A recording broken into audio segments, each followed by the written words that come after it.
welcome to the third video about the module called Explore Nature.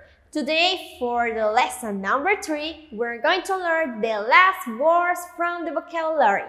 So, let's start, guys. Binoculars,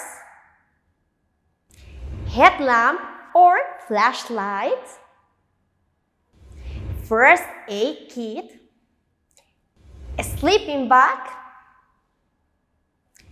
thermos,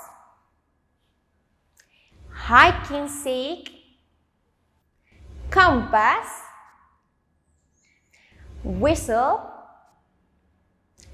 rope, camping car.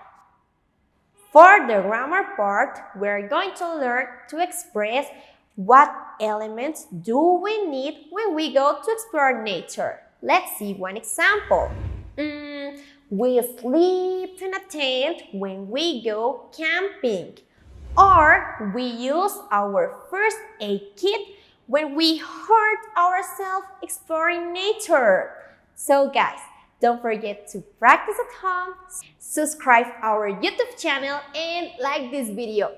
Bye bye guys!